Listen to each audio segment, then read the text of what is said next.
Welcome back to Torque Points, everybody. This is Ron, and it's another Demo Days episode. All the free-to-play demos I have played recently that I could find in the PlayStation Store, starting with Land of Mushrooms, which is a Sukia watermelon fruits. It's a merge game, watermelon merge. It's the same thing. I decided to play this because I knew that it was going to be really simple and stupid, and I kind of weirdly enjoy these kind of games, and just to play it for free for a little bit was fun, and that's all I would do. But also, this is weird. Thanks for playing. This is demo version, and you are limited to 3.5 minute of game time.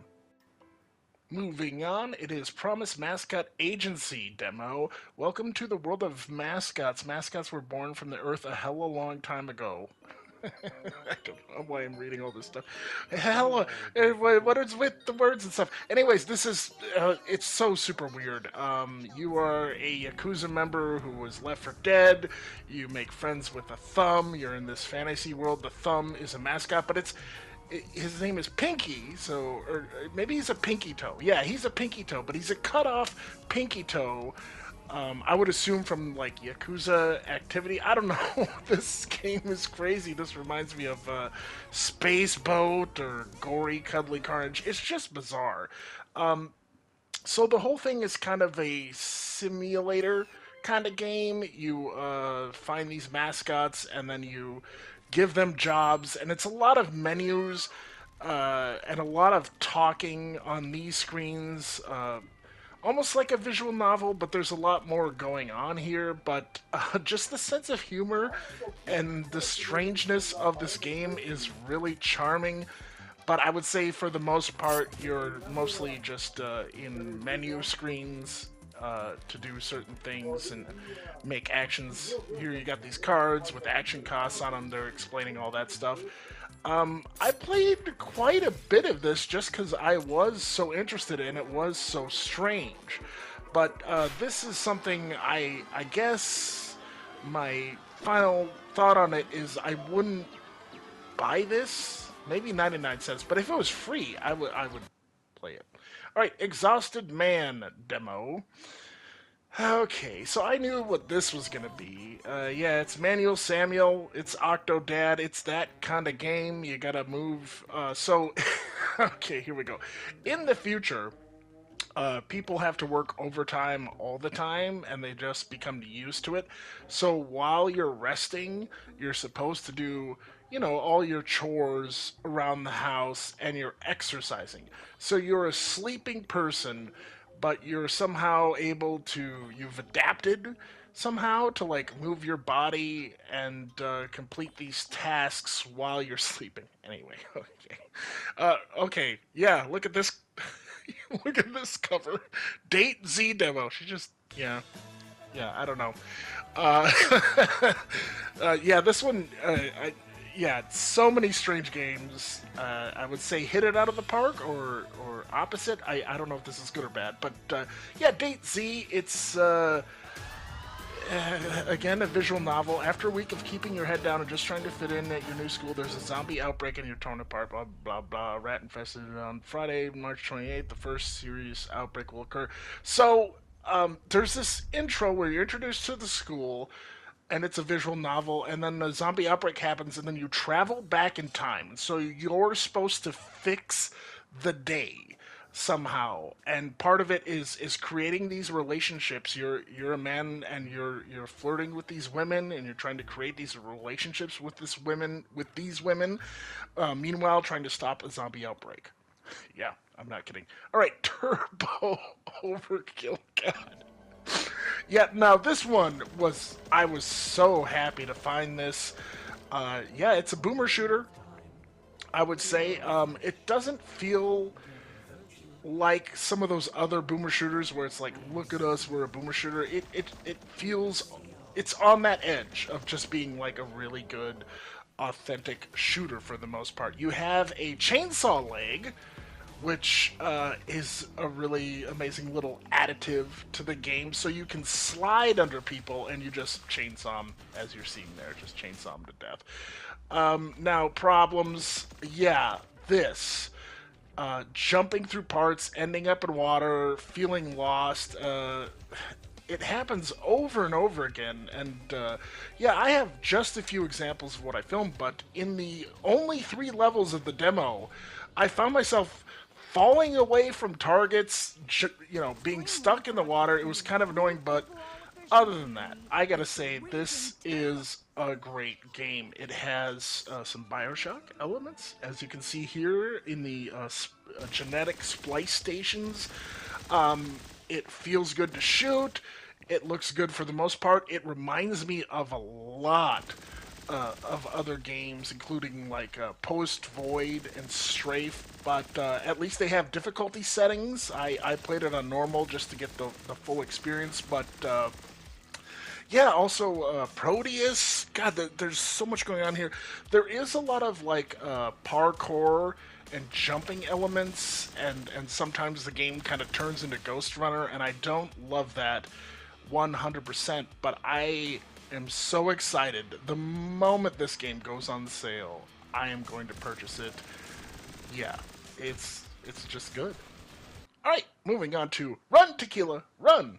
Uh, I thought this was going to be like a goat simulator based on the cover, and this is what the game is. I'm sorry if you can't hear the narrator, but there's a narrator under my voice. I wish I could give this game a little more time to breathe, but then again, it's kind of shallow and it doesn't necessarily deserve it.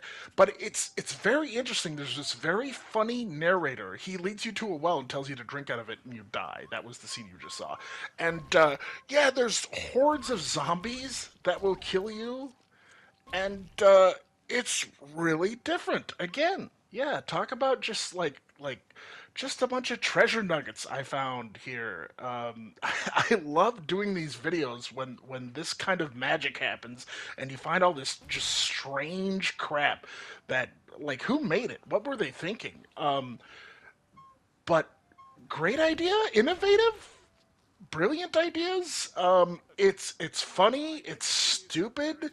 The gameplay is really simple and easy. Again, and with a lot of the games on this list, I would never pay what they're asking for it, but 99 cents, or if it comes to extra for free, I would get it. Totally. All right, Die Again. Oh, God, no. Yeah, same thing. Same thing as most of these videos I've talked about tonight. Same thing happened. I started the game up and I was like, oh, this looks like crap. This looks like cheap, stupid, weird, charming crap. And then it turns into My Friend Pedro or Midnight Fight Express, but it's more of a puzzle game, if I'm honest, because every level is basically about 3 to 30 seconds long. You're just solving a puzzle. Your character can die. You don't want to be too close to an enemy when you die, but sometimes you want to be close to them and kill yourself and transfer your spirit into them. So it becomes this real extreme strategy game, and I love it, actually. But like I said, with most of these games, it's one of those ones, 99 cents or free on extra, because I saw it coming, and of course, I'm sure you do too as well. It just got so hard. This is a puzzle game. It does have aspects of My Friend Pedro and those kind of games, but it is an extremely hard at times puzzle solver. All right, moving on to Baby Boomer 2. It's this guy. Yeah, I've talked about him in a bunch of videos. The game opens and he's giving you this whole tutorial, and it's so obnoxious and the volume is so loud, and it keeps going and going and going, and then this is the game. Just like Potato Sack Racing, this is the game. It's so stupid. It's so pointless. You just move your toggle around and you aim at stuff and shoot it. And there's all this crap trying to kill the Baby Boomer character, and you're just like this arcade kind of, target moving around and clearing the level. But there's these fucking people popping up, probably his grandparents, uh, actual relatives. I don't know, but there's people popping up and all this stuff happening, and just like potato sack racing, it's charming for a millisecond, and then it's just brutally annoying, and I hate it. All right, moving on to Empire of the Ants. I had no interest in playing this game, and it turned out to be really cool. I would not pick it up for the $39.99 it is currently going for. I wouldn't necessarily say 99 cents are free, but like maybe 5.99, $10. It's really cool. The one thing I don't know, just based on playing the demo, the one thing I don't know is the save state. Like, it didn't seem to have like a save state where like at each point you could stop and save. So I'm a little worried about that because when you're doing this kind of game with strategy and moving the troops around, and then you die and you have to start everything over again, that ruins it for me. So we'll see. I liked it though. All right, Dead Rising Deluxe Remastered Demo. Yes, Frank. To be honest, I never played these games. I just saw a lot of my friends playing them, and they're exactly what I thought they'd be. I played State of Emergency, and so when these games first came out, I saw them and I was like, "Oh yeah, I've played State of Emergency. I understand it." So I didn't. It's a little more in depth than that. You have to bring people that you find in the world, you bring them back to the base, and there's lots of crazy and charming stuff here. Here I am with a Lego head and like a stuffed bear as my weapon, walking into a very beautiful 90s perfect CD store. This really does give me the warm fuzzies. Just a CD store, just to look at it. But the game is simple and basic. I had a problem with locating the goal of the current mission several times. It shows you this waypoint. I don't know. Anyways, yeah, that was not good. All right, moving on to Slitterhead. I don't know how to feel about this game. It's, I guess, a horror game, but yeah, I don't know. The first like 10 times I played it, I just died at this section over and over. The intro section, just not understanding what to do. This isn't a great tutorial, as you can see from my deaths, my dying. Anyways, character modeling. Let's talk about that. It's weird. Some of the characters look like plastic, and other ones look ultra realistic. It is sort of an open world. There's traversing. You are a soul, so you can jump from body to body, which is really cool. And then this little treat I found. Yeah, I just jumped off the building and then jumped out of the body before it hit the ground. But she still lived somehow, I guess, because I jumped out. I don't know. The combat is interesting. But not great. I don't love it. This first boss they give you is super tedious and such a sponge, and I don't love it. But just like with all these other games, if it's free, if it's a couple bucks, I will probably play it because this reminds me actually of Ghostwire Tokyo. And yes, I've been playing and actually completed Ghostwire Tokyo, so this gives me the warm fuzzies for that, but it's we'll see. All right, Death Come True. Now, there's this little warning, like the creator of the game or the I think he's the actor in the game, comes out and says, please do not post any of this. Of this, please do not stream this because this game has spoilers, and we don't want to give that away. So I don't know if I will have issues with posting this video based on all that.